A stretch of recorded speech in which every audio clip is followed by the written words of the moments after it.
Have you ever noticed yourself pulling back just as something good is happening? Maybe you felt a wave of joy rising, or a moment of connection, a compliment, a sense of peace, and instead of leaning into it, you tighten, shrink. Something inside says, don't get too comfortable. You're not alone in that. There's something not often talked about, and it might explain this pattern, and it's called cherophobia, the fear of happiness. Now, this isn't a diagnosis, and you won't find it in a formal mental health manual, but it is real. It's a very specific, very quiet kind of anxiety that shows up in moments where joy or happiness or success is possible, and something inside of us says no. So let's break it down. First, the fear of happiness itself. This might sound strange to some people. Why would anyone be afraid of happiness? But if this is something you live with, you know exactly what I mean. Happiness doesn't feel safe.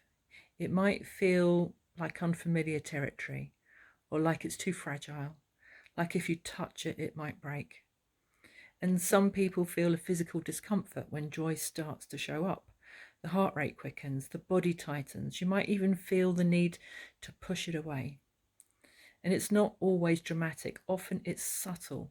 You find yourself dodging joy before you even realize you've done it. And then there's the belief that happiness brings consequences. And this is a big one. If you grew up in a household or a culture where good things don't last, or you might have learned very early that happiness is dangerous. You might carry beliefs like, if I'm happy, something bad will happen. If I let my guard down, I'll be punished. Or getting too excited means I'll be disappointed. Or simply, I don't deserve it. And these beliefs don't always live in the conscious mind. They sit in the background, shaping what we say yes to and what we quietly turn away from. Cherophobia often shows up through avoidance. It's not always about panic or big reactions. It's often in the small, daily ways we hold back. And you might avoid celebrations. You might downplay your achievements. You might tell yourself you're too busy to enjoy something when really something deeper is saying it's not safe to enjoy. You might notice yourself resisting joy in relationships, keeping people at a distance, or not letting a moment of love fully land. And it's like your system is always scanning for danger, even in the middle of something beautiful.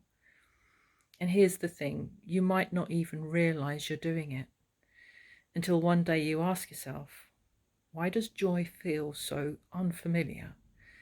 So let's talk about the possible roots. Cherophobia doesn't come out of nowhere. It often has a story. It might come from trauma or moments when happiness was followed by pain. So now your nervous system links the two together.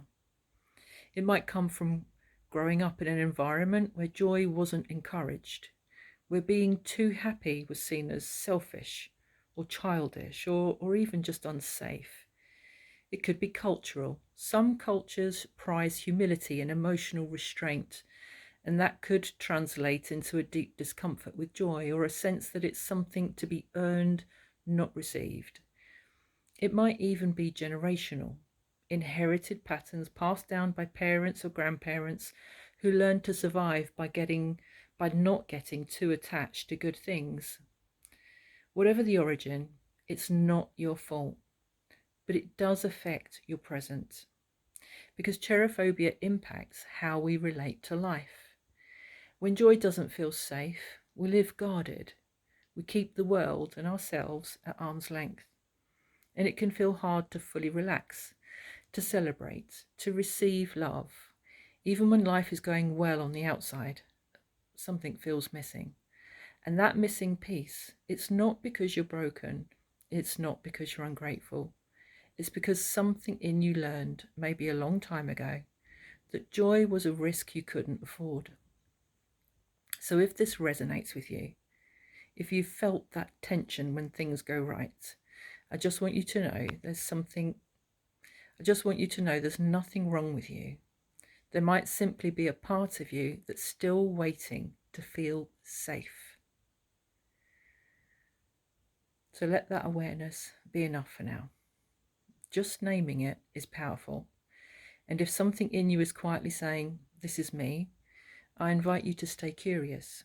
You don't need to fix it right now, but you can begin to explore it. My work is about helping you feel safe enough to let joy in, not by pushing or pretending, but by finally understanding what's underneath the fear. If that's a conversation you're ready to have, you can find me through my link in the bio.